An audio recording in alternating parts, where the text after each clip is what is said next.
variety of things become texts. And when you talk about digital, it's not necessarily restricted to the digital. We are talking about the online and offline intersection. So we want to follow where your topic of investigation takes you, each one of us. When we talk about gender, we are not talking about women. Often, as those of you who are familiar with gender and development discourses, gender is easily equated to women in development, which women in development was a different thing. The conceptualization of gender as a category emerged out of having to think about how we are gendered as men, women, but also along a continuum. So now we have terms such as cisgender to talk about the binary of absolutes, as though we are absolutely male and absolutely female, and that marginalizes a lot of other possible configurations, including transgender, queer, LGBTQ, and other formations. So we are going to talk about, I know, in Indian context, you are going to tell me about the Indian context through use of social media and other issues, right? Labor. In terms of gendered labor, what we'll be talking about its role is its role in digital globalization. This takes us to a vast terrain because, especially in your generation, the digital is, as you sit here, am I digital or am I here, right? This is being streamed. So we have to then, it depends on the researcher, how you make arguments for different kinds of formations. So gendered labor is not necessarily located only in the body. And again, the body is not the body that we think it is. So where we also have body studies that have talked about how can you contain the body in what looks like the physical body, and then the environment, water, all these other things that also are part of your body. So when we are interacting with technology, a technology is part of your body if you want to perform in certain ways, right? So we'll be looking at, let me get back to the previous slide if I can. We'll be looking at the body, obviously, and you'll tell me the different forms of bodies, different ways in which we can think about embodiment in relation to space, place, technology. Again, the gendering of the body. I do like to go back to talk about technology in various forms. So we aren't talking just about the digital tools you have handy. So we are talking about, I forgot to bring my spindle, but we are talking about the spinning spindles. We're talking about the thumb. We're talking about what makes technology in our daily interaction. What is the function of technology, and then how do we then define technology? Just as we are unpacking the concept of gender, body, disc, and technology. Space and place then get unpacked in different ways too.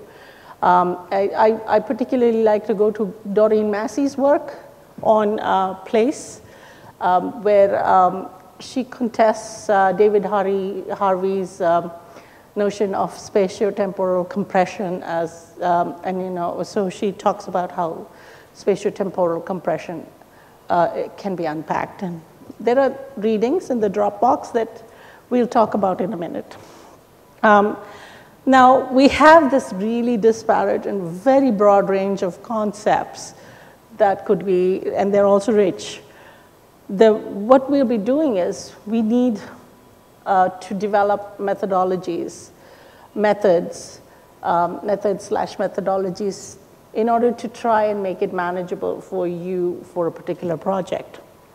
So in terms of methodology, I'm going to focus on feminist methods, which is a broad range. It isn't one thing or the other. It's more of an attitude. It's more of a perspective. It isn't what women do. It's what everybody does. And it's about examining power hierarchies that emerge in any minute part of your research that could then inform, and you could go further with it. So in that sense, the process of my teaching, even though this technology pins me to the podium, it does, because I have to be appearing for the people for whom this is being streamed. So right here we have the defining of my space by the digital, by something that displaces me and you. Even though I'm actually talking to you here, I'm also talking to you out there, right? So, no, we're not beginning yet. So we center questions of epistemology, process, how something is done, and we will examine those. So we might have certain exercises that make us think through this. These aren't just busy work. These are ways for us to think about them. One of the things that we use these 10 days is actually it's a luxury to be able to think through something. So let's think through them. And I would like all of you to be journaling about things that we do. No? Is that it? I thought there was more. There is more. Okay. One of the issues with contemporary digital labor is that a lot of us do our work from various kinds of physically situated spaces. Our physical body is in relationship to a technological tool. So I had this tweet from this person because this is an interesting kind of idea that we've been told as women to get back in the kitchen, and that term doesn't apply when you are, whether you're male or female, when you can actually work from the kitchen to the public. So a key problem, a key dialectic, a key tension, whatever you want to call it, key nuance that we'll be looking at is that in order to engage in digital publics, you may very well be enclosed in a physical space. For instance, I keep thinking about if 30 years ago, how would I have, as a young woman, negotiated maybe the domestic space if there was internet? I think a lot of you are telling me how you are doing that. It's not all positive, but it's not all negative. This also feeds into issues of agency, autonomy, that comes in different forms. And as we are seeing in contemporary times, the autonomy then comes in diverse forms of voice online that doesn't necessarily, I mean, if you don't place a value judgment right away on it, you can hear it as somebody expressing their autonomy. But then that autonomous expression makes sense in different directions. How do we make sense of that? That's something we can think about. How do we make sense of things that are happening? In that sense, methodologically, we aren't talking about absolutes. We aren't talking about complete description. We aren't talking about 50% of the population does this and 50% this, because I did a survey and I crunched numbers. You did a survey and you crunched numbers. This gives you a fair amount of descriptive data. However, we need to kind of see how contextually and this data is meaningful. And for that, we need a lot of very, very particular situated kind of data. And so since it's a 10-day course, I'm going to emphasize qualitative interviewing and ethnographic notes. So your notes are very important. You notice the smallest of things, you want to write it down. You'll forget it when you actually want to write that research paper. So one thing you do is please carry your notebook wherever you go from today, whatever you're doing. Maybe you're communicating with your baby child on Skype, write it down. Maybe you are out with your buddies on, at a bar. in doing something, write it down. So try to make notes that you can then kind of think about. Come. Move. Right. How do we make this? I move. So as we've talked about gender, but gender intersecting with class, right? When you talk about labor, we've had the term class thrown at us across time. And what is important here is that while we might think in terms of class as a Marxian term, we've had other writers such as E.P. Thompson that brought this term into the relational. And then the next slide we'll talk about Raymond Williams, who brings the term into culture. The thing is, what we are going to then look at is how even these don't actually take into account the working from a domestic space. Because a lot of theorizing of class has focused on class that places the seemingly physical body, because we're problematizing that notion, right? So the body in a public space. So class in the industrial times would focus on the laborer, perhaps in the factory, and that was gendered in a particular way. It wasn't that women weren't in the factory, but it was labor movements focused on particular issues. So when you then think about the domestic, and actually historically, it wasn't reproductive labor. Marx talks about reproductive labor as reproduction of laborers, which is a lot of what we might refer to as emotional labor, affective labor, and also very physical labor of maintaining the environment.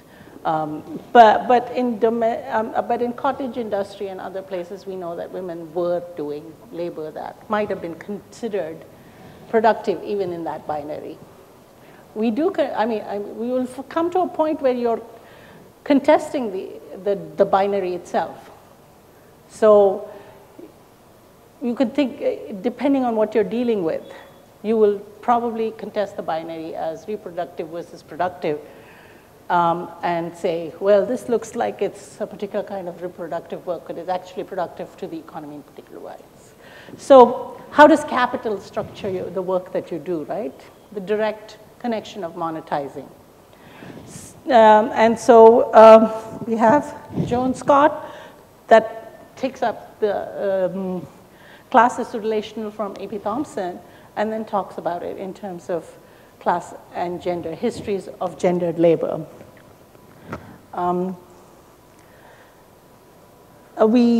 This then leads us to think, and I was talking about this in terms of agency and autonomy. So what sorts of subject positions are centered in a majority of labor histories, right? So that means then who's invisible? Caste labor. Now, even as we talk about gender, and even when we equate gender to women, we aren't looking at cultures of servitude, where a lot of so-called self-made women are actually self-made because they have a lot of household help. And that's particularly important in India,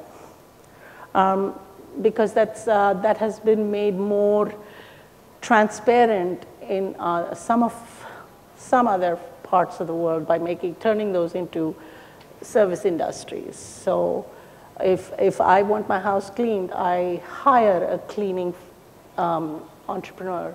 I hire a cleaning firm, or somebody, but here we take the bai for granted. She will come in the morning, and she will clean, and she will go. And you have your nannies and other things. This doesn't make it invalid what women with those support do, but all I'm saying is, what does the majority of labor histories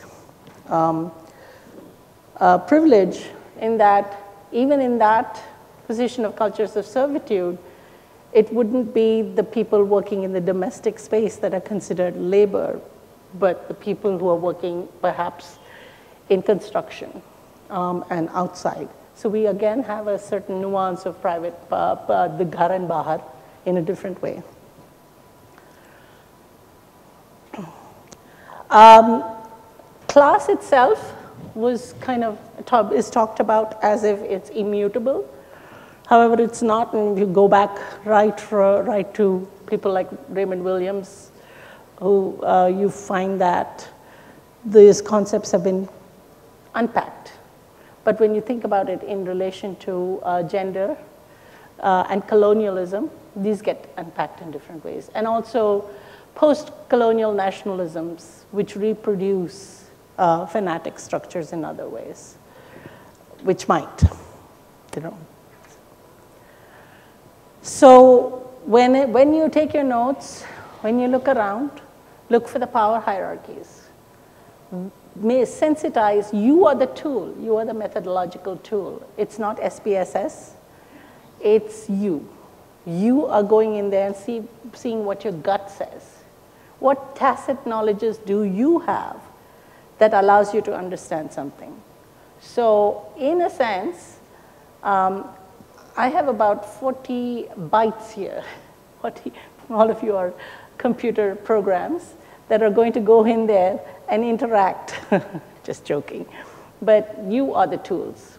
And you'll also become aware of how you were formed, at least in relation to what you're studying. It's impossible to know that much about ourselves. But so I put work and supervision there again to connect back to how people, for instance, talk about autonomous work and forget that work is supervised.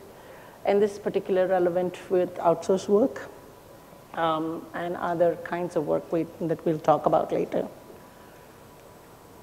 This one works better. So again, value of women's productive work in domestic space has taken me back in my journey to look at the spinners. Partly it's also because there's this huge resurgence of hand spinning and handmade, do-it-yourself communities in a mostly global north, and even if you're talking about global south, it would be in the urban centers. At the same time as we still have handloom communities that are market-faced. And so different issues of mobilizing women's productive space in domestic work happens.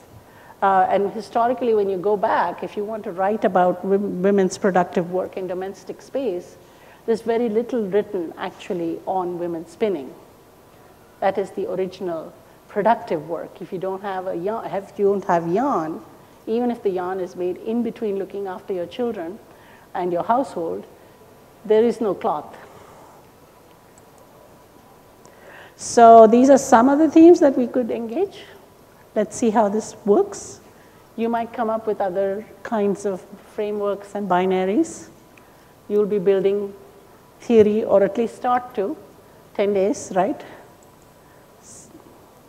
When we think about the digital, we think about interaction right away. We think about the interaction as a positive thing, right? I mean, back in the 1990s when I started to work on South Asian women and technology, mostly the internet, the question that often came to me was, isn't it's so empowering to be able to interact through the internet? What gives rise to this emotion, this sense of empowerment? And why are we still continuing to think that this is somehow empowering over and beyond in an exclusive way, right? There are many other things that might be empowering in our lives that we don't necessarily think in this overarching way. Then we have exchange. You have value exchange. As even our small leisure activities become valued monetarily. Things that we do, right? The most common thing is, even if you're just hanging out on Facebook, Facebook's getting value out of that. It doesn't matter what kind of hanging out that is. So what does that do? And affective circuits that are built What do they result in? What kinds of forms do they take? Again, we aren't going to be absolute in our, we don't make moral evaluations, or we will talk about them in context after you get your understanding and your data and your themes. But if you go in there thinking this is good or bad, then that already kind of blocks what you might get from what you're trying to study. Under what circumstances, what might be a better question. Under what circumstances, under what conditions is something valuable in particular ways? What is the value that we are considering? Agency. Agency in terms of what are the tools used. Somebody might find that they have more agency. They can assert their agency in their lives by using a tool that's not considered to be as as quote unquote empowering as maybe a digital internet or something else. Maybe a simple spoon at some point could be the tool of empowering you. So these tools, design and control. We think, oh my God, I got on Facebook or I got onto this other kind of a space, maybe Twitter, and I'm able to express myself. But one of the things, as we know from Twitter, is while a lot of people feel great about expressing themselves, Twitter binarizes your form of interaction in such a way that you don't unpack. You're a non-complex agent. Your non-complex subject position emerges in that text form. And so, and people start evaluating your position on anything based on what you've been tweeting. So design is invisible a lot of the times, and who designs. So we can think about algorithms. It's not about who designs, but also about how they're formed and the workforce and their conditions in developing it. For instance, we talk about artificial intelligence. That's made to seem like this is something objective. If the machine has produced a kind of an analysis, let's say somebody's hiring for a position, and the analysis makes it seem like this is unbiased because you're using an AI-generated kind of factors. But the AI is relying on material that was produced in different ways. That's one thing. The AI design itself was produced by human beings. So just because you're using AI, you're not avoiding discrimination of any sort. You may, in fact, be reproducing discriminations from centuries ago that we have worked socially and politically against. In terms of control, and in terms of the design also, the human organization of labor makes a difference to how an individual who actually wants to make a change in how something is produced might be prevented from, because this is their job. They need the income from it. They're also being supervised. There's control.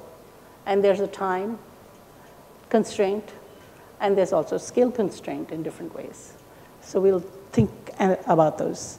Of course, there you have the commodification of the very term empowerment. Empowerment itself, the term itself is commodified nowadays. So when you talk about commodification of the term empowerment, you have what does an empowered woman or man look like?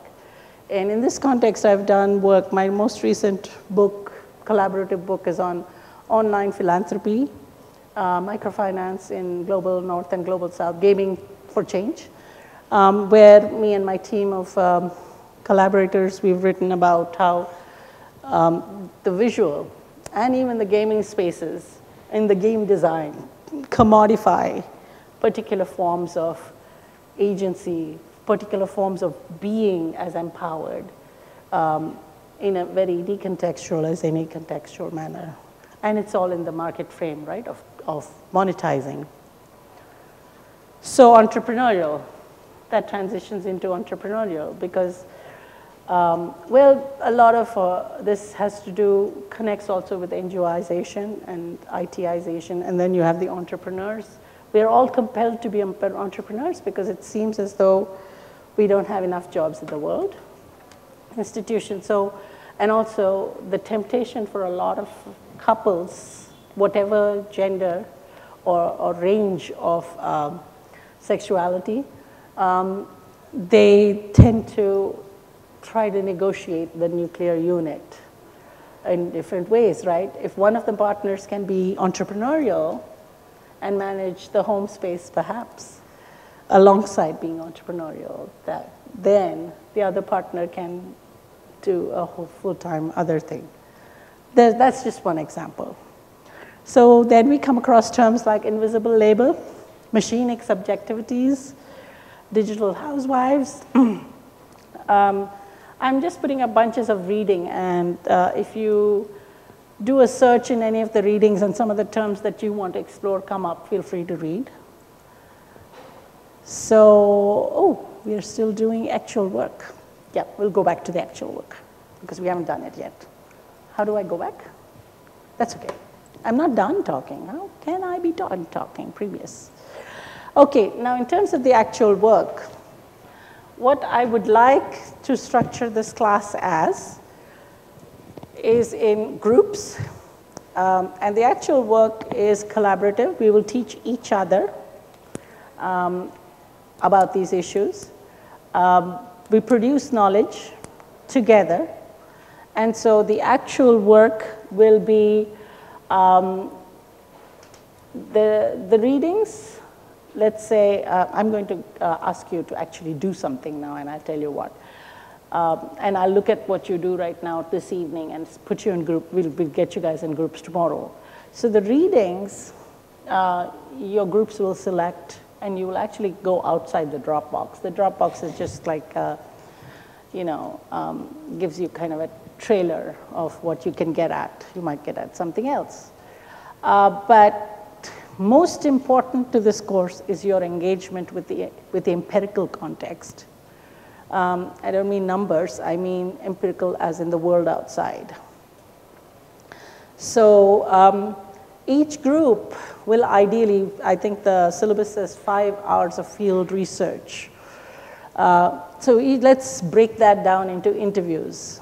So each group will ideally do 5 hours of interviews. And each interview should be at least half an hour to get at anything. So maybe you'll do 5 interviews per group. And then there'll be other work that you could do with the interviews. You might not get through everything in this class, but you'll have a lot of material then. I think several of you may have suddenly added me on Facebook because I've been getting ads. And I've added you based on, okay, they're mutual friends with so-and-so.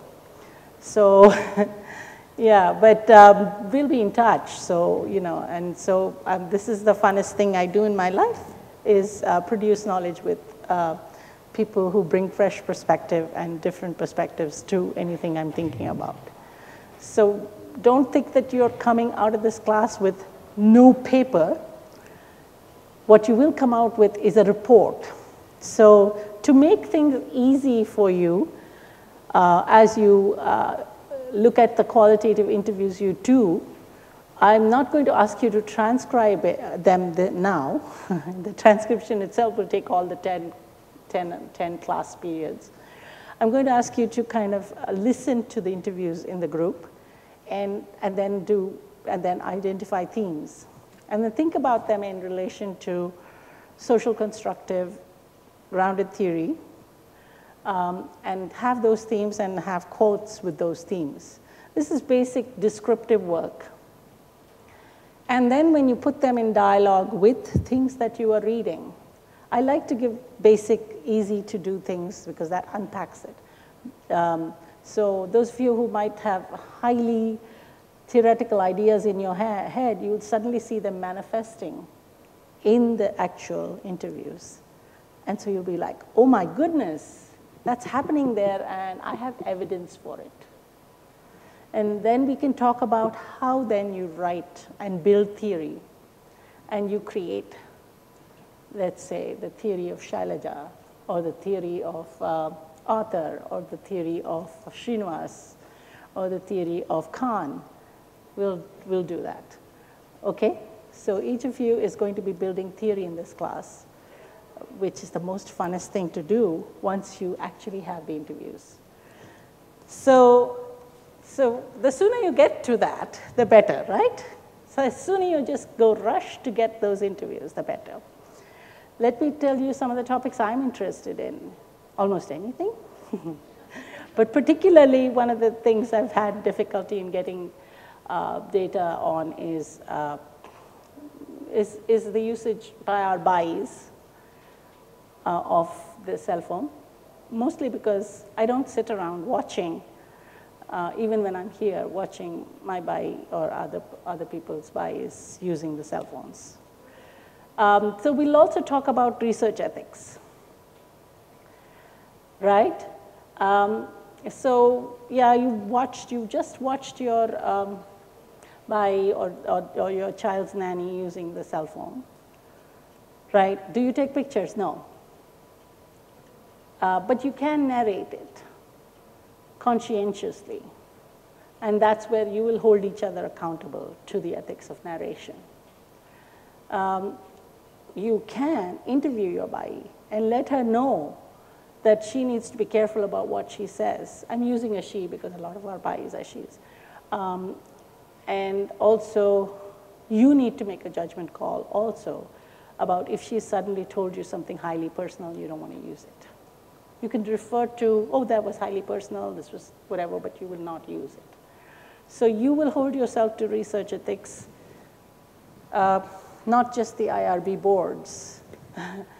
And so we'll talk about the instinct for, and the temptation to use just anything and say anything in order to get a name. We don't want that, okay?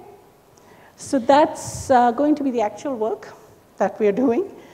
And we'll talk more about qualitative methods in the afternoon lecture. But right now, how much more time do I have?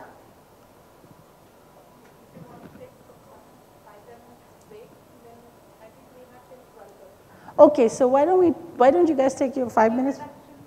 Oh yeah, okay, let's do that. Let's do that and then take the break, because after the break, I really want each of you to have a sheet of paper for me with what are your interests? Why are you signed up for this class? And given the structure I've just said, what might your interviews be about? Okay? So it could be the easiest of access. I'm not trying to make you, yes, you have a question? No, I'm not trying to make you go to any difficult places because we're talking about everyday life. So make this work for you, but make this work for the group as a whole as well.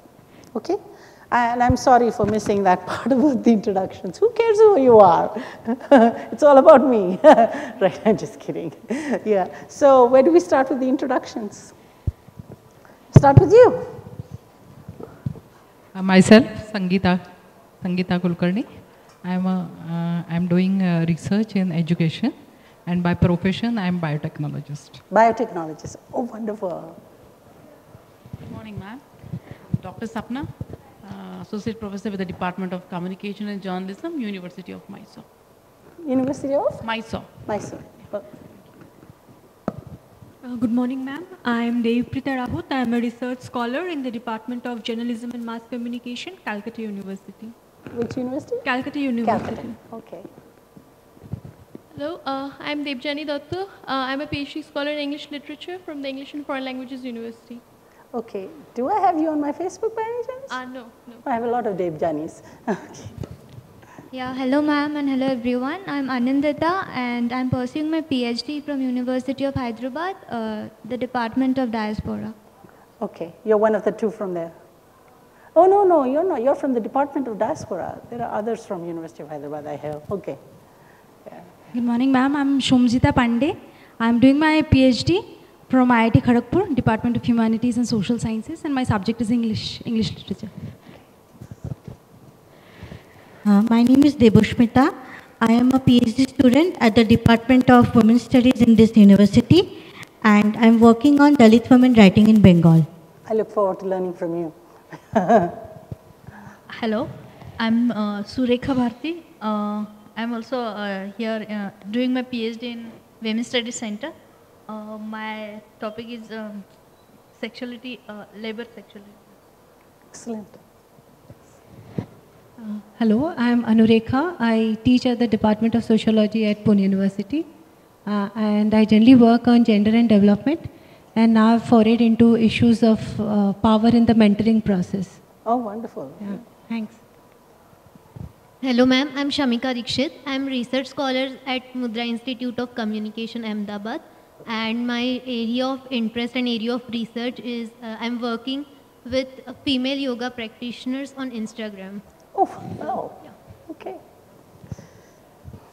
A very good morning. I'm Sneha, and right now I'm doing my PhD in representation of women in Indian partition films and how particular characters are represented based on partition, Indian partition.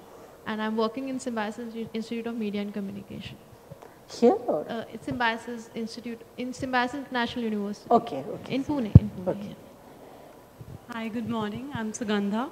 I am an assistant professor in Jesus and Mary College, Delhi University, and I'm also in the second year of my PhD work. I'm pursuing my research from JNU, School of Arts and Aesthetics, and I'm working on social media feminism.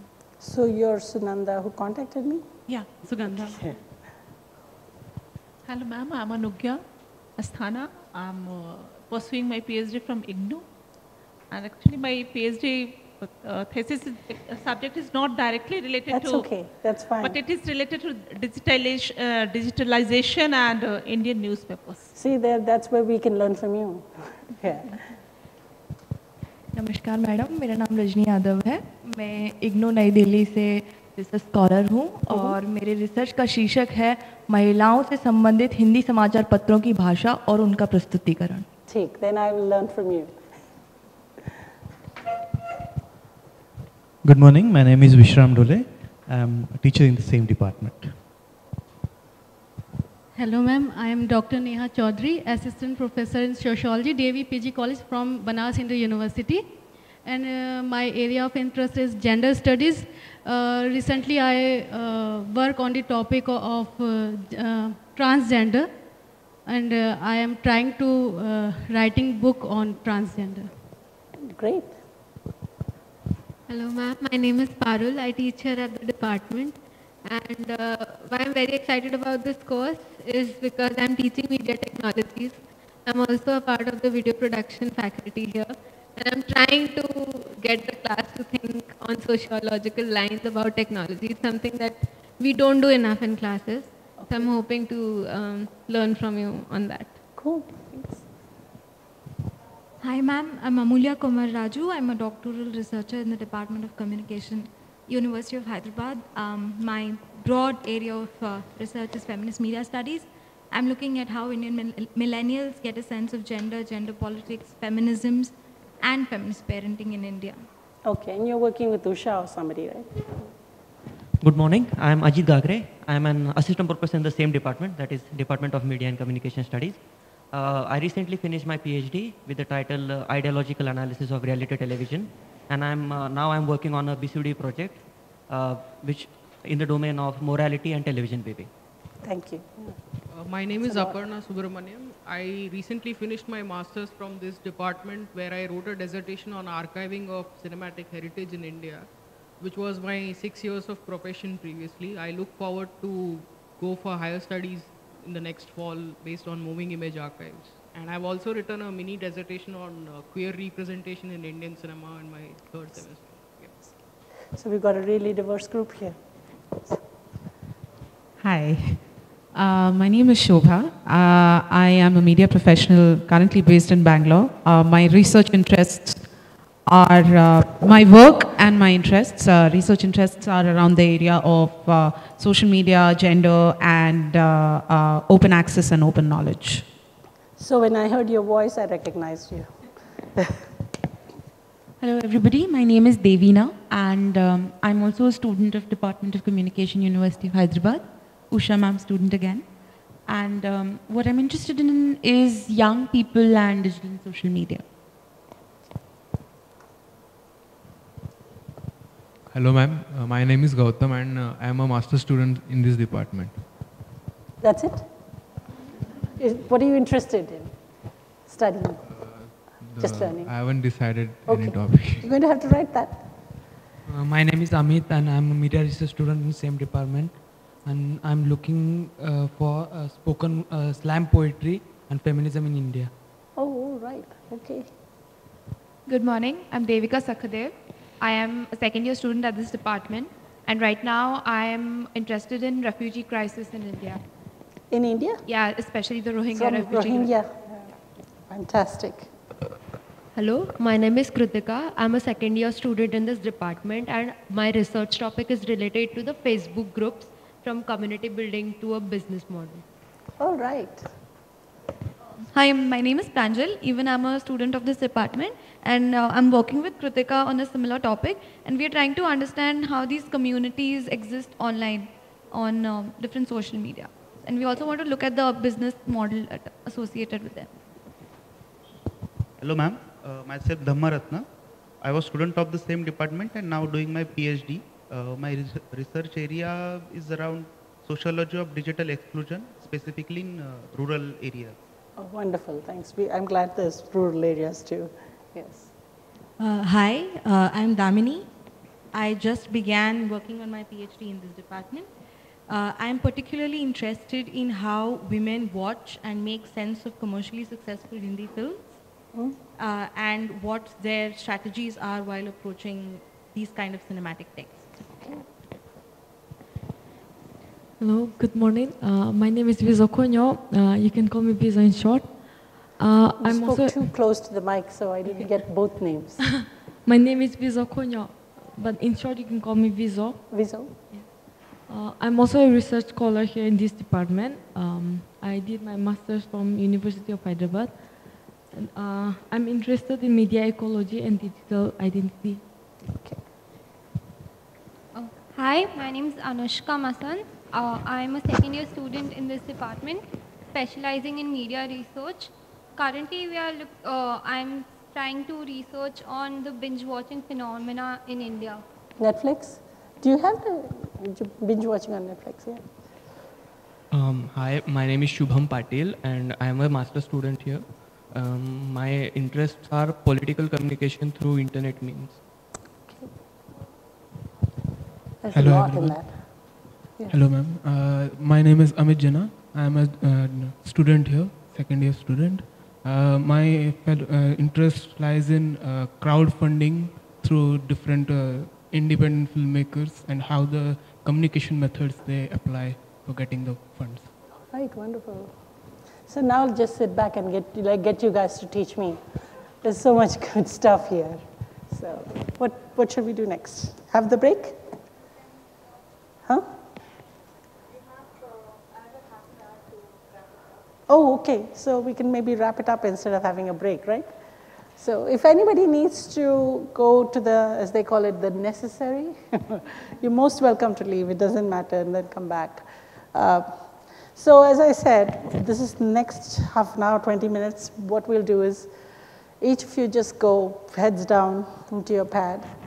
You told me some things, but give me what do you want to investigate in this class? And it might not even be something you've already done. So start that way.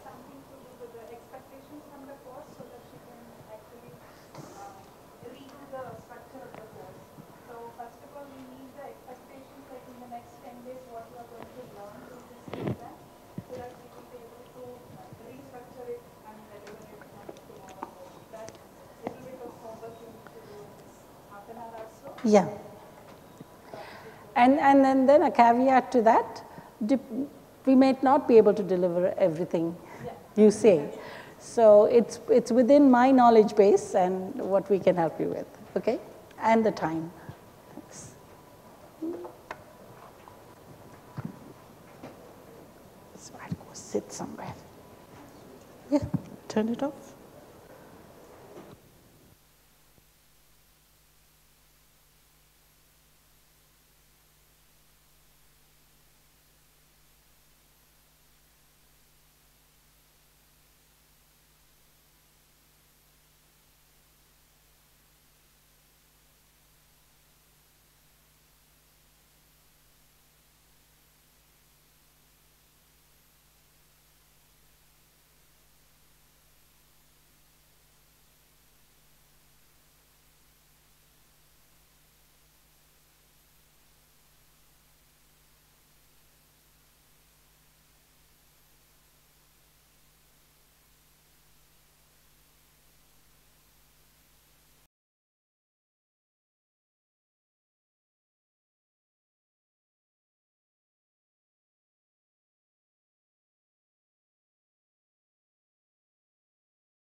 Hello. Yeah.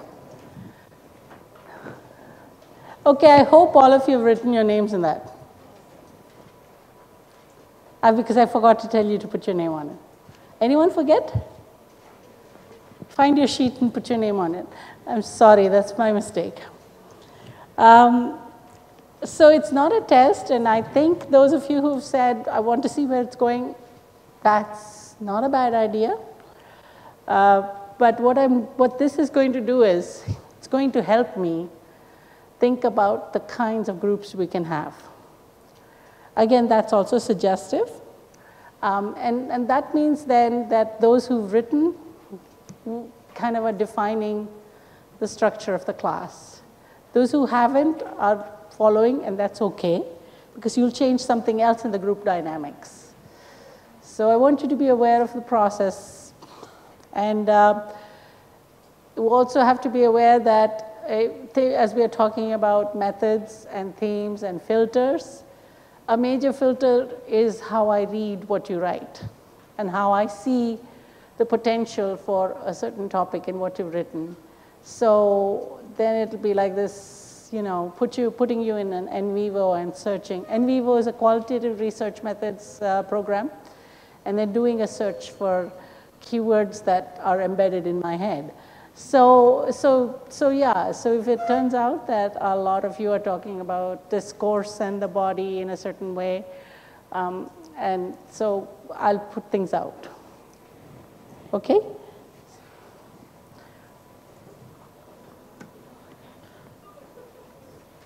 In the afternoon session, I think we'll be talking mostly methods. I don't know what time do we start the afternoon session? Huh? 2. Okay. And how much longer do we have for this session? Anyone? Huh? It goes on to 12:30. So why don't we just quickly go through the sheets here? Then you can be in the groups before the afternoon session begins. The quicker we get into groups, the quicker we can get the work done. It's 10 days. I'm not reading the names, but you'll know who you are, and then you can think about it. Here's the one on top, the topics: liberalization of sexuality versus commodification of women's body, unequal burden of morality and ethics, digital labor, culture of emotion. Okay, now the question I have to ask of this person is, how do you think you're going to study this in the 5 interviews you do? How are you going to? Who will you go to interview? How will you identify your interview sample? I think everyone should write that down, because I don't think everyone has got there yet. It might be something worth thinking about as you are gone until 2 o'clock, and then I'll be talking about. So if, for instance, like this person says, liberation of sexuality versus commodification of women's bodies, this can go across a range of places in terms of how you investigate this. But because in this class we are limiting ourselves to 5 interviews to begin this, to kind of at least make a, kind of ruffles in the sand, sort of I'm very good at mixing metaphors, so just ignore me. Anyway, so think about that. Who will you interview? Where, why, what? Okay? So that will be your notes. Please turn over, okay. I'll turn over later? No. Okay. Bodies out of context, politics and aesthetics of social media. Notion of class, okay, you gave me, thank you, Sugandha. Sorry. Thank you for that. That was very useful. So politics and aesthetics, how would you, again, what 5 interviews would you do? Okay. Then based on what 5 interviews, so we have a topic that's along the lines of sexuality and commodification of women's bodies. So those of you who are related, and I haven't got to all your sheets, think about the possibility that you might be in one group. We have then the politics and aesthetics of digital feminism in the urban Indian context. I think that might be to think about. And if those of you who are thinking along these lines might want to think about who you are interviewing and why. Research topic related to Facebook groups. So in that sense, analysis of online community building, digitalization, and now two of you are sitting next to each other there. So you might, again, the next step is to think about who will you interview, because we have to kind of fast track this. And how will you recruit your sample, right? How will you find them? Yes? Okay, so then I'll tell. The topic on Facebook groups, online community building, digitalization is Kritika. Yeah, put up your hand, and thank you for that. The topic to do with politics and aesthetics of digital feminism in urban Indian context, that is Sugandha Sehgal. I feel like we need to have one of those little flags that the tourist guides have. So we'll make those flags. Liberation of sexuality versus commodification, and the rest that you've written actually work towards that. So that was Neha. Okay. Then we have Prayal. P-R-A is Payal. Pranja. Key concepts of digital labor, online identities, and I think the same thing. Devika. Okay. Role of gender in politics. So we have my research, refugee crisis, Rohingya, and I think that's, I think that could connect up with other people in different ways, but we'll see. One of the things is you might want to think about who you'd interview, right? So some of the topics, all the topics, actually connect up with broader possible collaborations.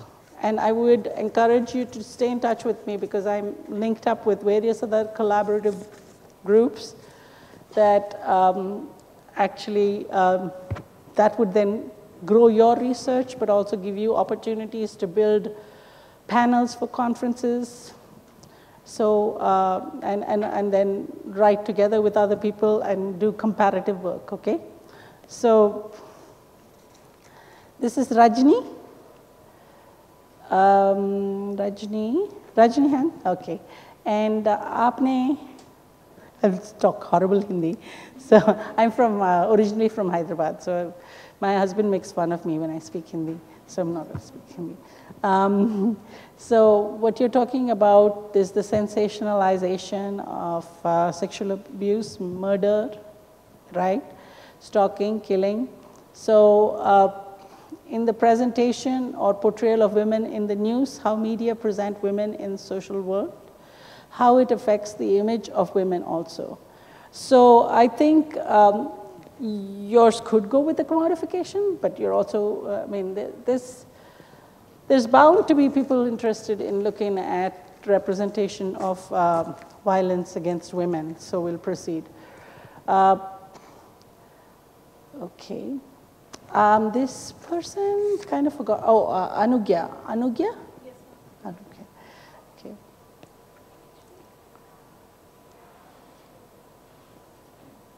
So you want to try to understand the concept of digital labor and the trends in Indian newspaper? Actually, my research topic is I'm analyzing the trend of Indian newspapers. Absolutely, but they're going online. Yeah, that's right. Yes, they're going online, and a lot of people. Oh, absolutely. No, I don't see any conflict at all.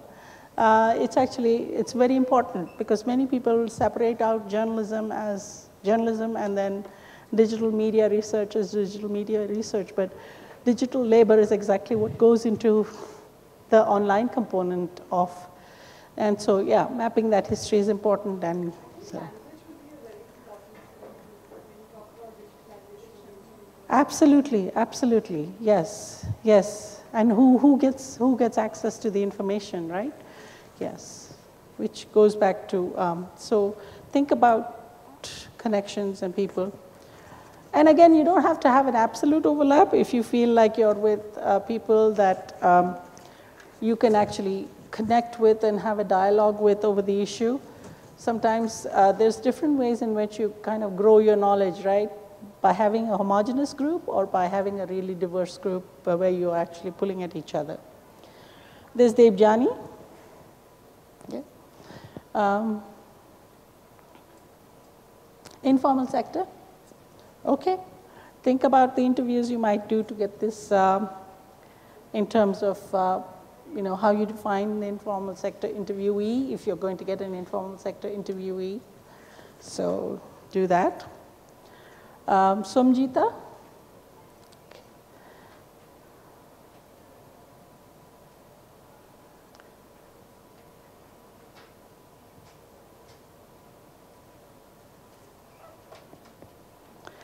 So it seems to be that you're also interested in intersectional feminism, because if you're connecting to black feminism, one of the things that is very, very contemporary is the fact that Indian feminists have suddenly realized that they're not intersectional enough. Struggles that black feminists have brought to the fore for Western feminism already, queer feminists. Not that we figured out everything either, but Indian feminism suddenly, there's a realization that it is dominated by particular perspectives and locations. And so that's, so you might want to think about who you want to interview in that context. Arindita? So youth identities in diaspora, totally. You, again, might connect with other people who are doing, youth identities in diaspora, meaning you're probably thinking about social media platforms, and so, yeah. So you would probably think about interviewing people in different ways. Anureka? Okay. So you would have to decide feminist pedagogy, power and knowledge construction, classrooms as a site of contestation, make this contest, autobiographies in the disciplines in making. So you would have to decide also based on your framework where you would take this. So yeah, right there, explore the collaborative projects. You're going to explore it whether you want to or not. That's my hierarchy here. I'm teaching, damn it. So you're going to do it. Bleep, bleep, bleep. I don't know if you're allowed to say damn it in the public forum. So anyway, Amit, I would like to hear from AI. Oh, excellent. So you would probably be going and interviewing some tech workers, people who code the AI, if you have access to them. Okay, that would be great if you could do that. So, yeah. Then we have Damini Kulkarni. Did I get that wrong? Okay, yeah, okay, I'm looking in the front seat. So you were interested in integrate feminology with ethnography, women's, and again, so yours is very clear in that sense. You're talking about audience research, so interview audience of certain films. And I think Madhavi and I are just talking about your project possibly, right? So it'll be exciting to see how people are reacting maybe to that new film. The new film where all those women are there and they're getting that trip. What's the name? Huh? Viredi Wedding. Okay, Viredi Wedding, and of course there's a whole thing around Padmini, which actually turned out to be quite. Once it was an anticlimax once we saw the movie. Padmavat? Yeah, so it was just quite an anticlimax, all that debate around that stuff, and there was, what? They're just going to go jump in the fire. Yeah, so, yeah, we got that. Then Vizokano, Vizu. So media ecology, new media formations. Okay, so you could probably pretty much go into some of the other groups thinking about what you want to do and experiment and move towards how the media ecologies work in producing meaning. So, Aparna? Huh? Oh, fantastic. Okay, we will leave Aparna alone there. Thank you. So, and again, if you don't feel like this is complete, I'm just interpreting this. You will write more. This was just warm-ups, right? So, or breathing exercise, whatever you want to call it. Mr. Dhammaratna? Yes? So, inclusion, exclusion, right? Right on, yeah. So, I would love it if you could get interviews of rural participants in terms of a particular inclusion, particular place where inclusion and exclusion, and see what happens, right? And again, that also applies to digitization of news, right? How the design itself includes and excludes, but also whose reports get most read, and whose reports actually get online. Yeah, so so Davina, so Instagram, Twitter, specifically modifications. So yeah, you've got a wide range here. It's going to be hard to pin it down unless you actually go in the group and you can decide. Introduced in digital labor tech, would love to understand more about enriching research with this class is nothing but interdisciplinary. And we even have somebody doing biotechnology here, so yeah. Sure. Sure.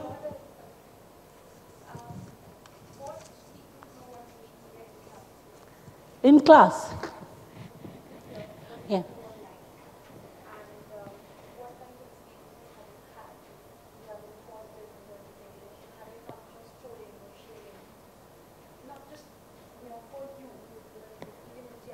Yeah.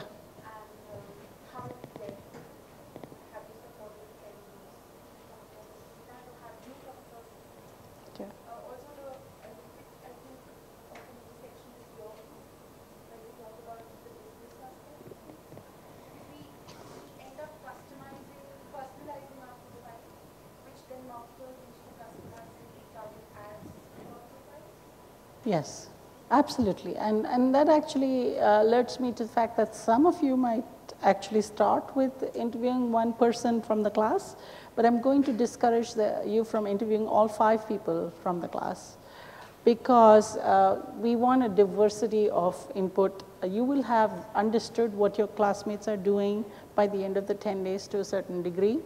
So we do want to bring in things from, so. So that's excellent. Ajit?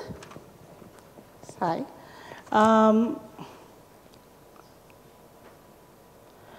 Yes, we're working towards the bridging of theory and practice. And so we might kind of then, what might be good in terms of thinking about who you interviews, think about how practice is situated in different ideological spaces. But when you interview them, the themes will come, right? And then we will bridge that and think about how, for instance, when you're working with NGO partners, how might you, if you're an academic, how might you actually work with them with the skills that you get as an academic? You see, because there's increasingly this perception that somehow academics will become activists, or that's what we need to compete to be. But we have developed certain skills, and you will, that people in the field don't have the time to develop. So you collaborate with activists, perhaps. You collaborate with NGO workers, perhaps.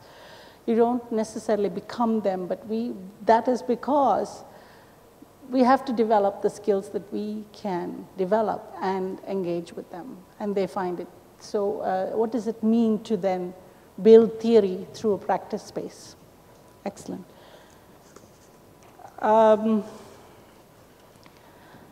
So this is Anushka? Yes?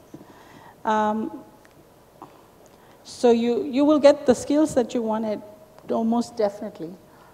You have to identify something, some topic that where you practice these skills and then move them towards the theory.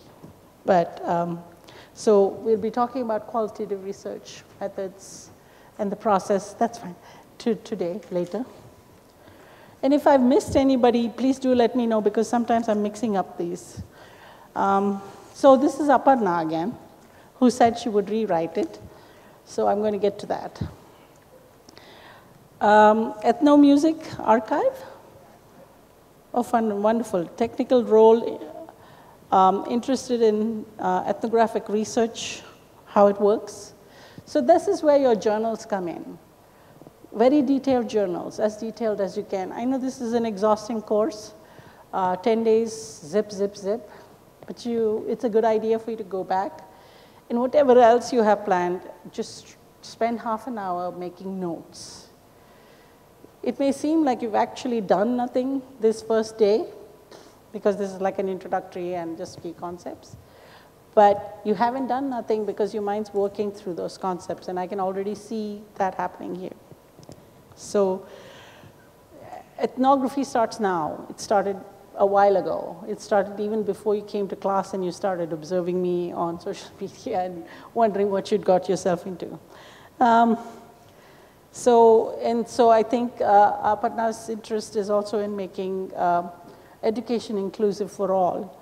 So in that sense, problematizing this idea, move towards, open, massively open, and whatever education courses, which have kind of faded nowadays a little bit, but we're also doing a little bit of an open course here.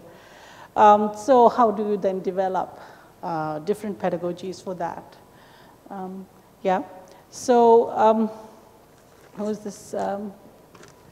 Did I miss the name here?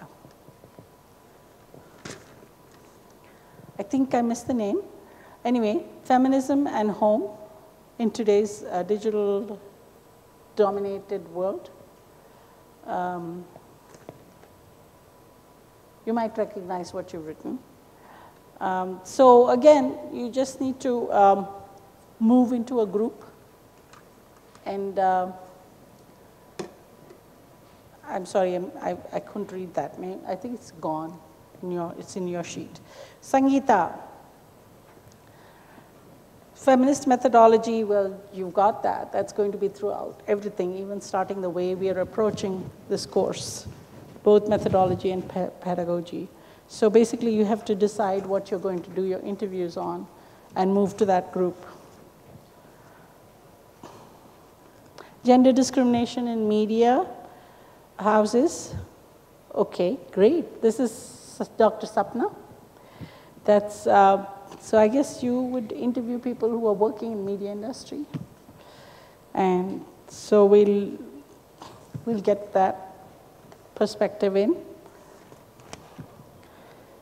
Then we have Devi-Prita Rahul. Devi-Prita, sorry. It's my reading skills. Media activism, social activism, broad topic. You have to decide who the five people are you'll interview in relation to that. Shamika Dixit.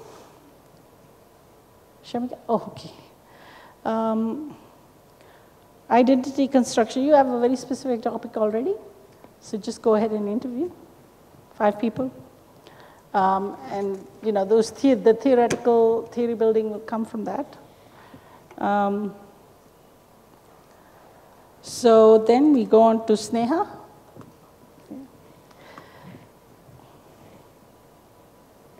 Focuses on, okay.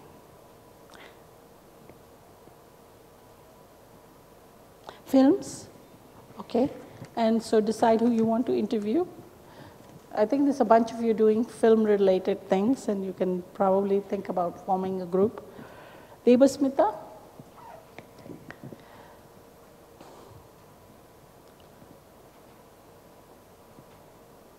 Caste and gender? Excellent, and I think you would also connect with the, I think, the person who wanted to do the black feminism and intersectional feminism, right? And I missed your name again. I read it, but Shomjita. Yes.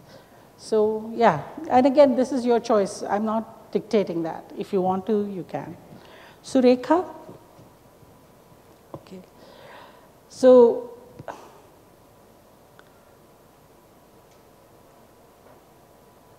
Tamasha partnership. You're the one doing the comedy? Somebody else doing comedy? Folk art. Okay, okay. So you're like looking at that. Yeah, okay. So this is also pretty intersectional in that sense from what you're describing here. So Prayal? Did I get? So I talked about yours. So I'm back to. Yes, did I miss anyone? Yes? Huh? You did? Okay. Do you want to tell me so I can, whoops, oh, I'm not supposed to move here. Oh, fantastic, fantastic. You, the group that's doing intersectional feminism, caste, and other things might be a good group. So you'd probably go find interviews with domestic workers in different ways. And yours was?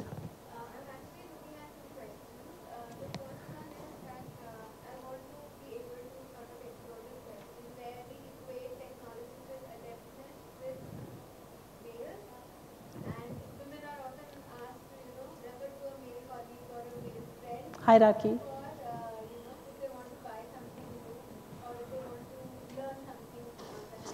Sure. The other question that I am very, very intrigued by is how men are allowed to use technology with less questions when they're in a domestic space.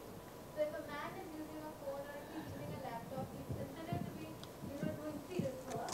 But if a woman is doing that, people are going to be like, hurry up. Or look after the kid. Yeah. Or the boy is here, go. What are you doing exactly? Yeah. Anyway, but that's the thing is you're going to ask a question. You're not going to decide that that's the binary. So you're going to ask the question.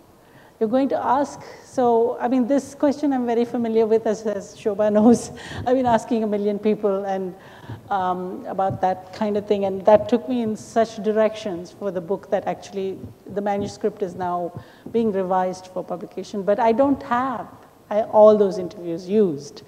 But yeah, so the point is you have a certain, and this gives me the opportunity to talk about methodology. All of you have a certain position based in your, both in your tacit skills that you haven't actually articulated, but in your social location. And you have certain experiences that lead you to think that this might be the case, that this might be generalizable, but we aren't generalizing. But so first thing that you're going to do is convert those statements, value statements that you might have made into questions. So a question that yours might turn to is there a difference in the way in which men and women, in the second part, men and women, or the families or the society treats men and women in relation to the technology for work from home. This is probably, you're talking about working from home or doing their homework or other things. And so try to take your statements that you're convinced are true and try to think about them as tentative questions. So for instance, with the domestic workers, it might be that, oh, domestic workers don't have access, or they have access, they're always tweeting and they're always whatever. But then turn it around to the question of how are they? And if they are. So what does, so similarly with all the other points made here, the thing to do when you think about your journaling today is how would you convert what you've stated into a question? That would, because the very first thing, and we'll talk about the research question in the afternoon. Research question is a place to start. Along the way, you lose it, most definitely. Like I lost it in this book manuscript I'm talking about, and had to be reminded because I was so caught up in looking at the social media interaction around sexual harassment that was going on, and talking to people and just tweeting myself. You become a practitioner in a different way, right?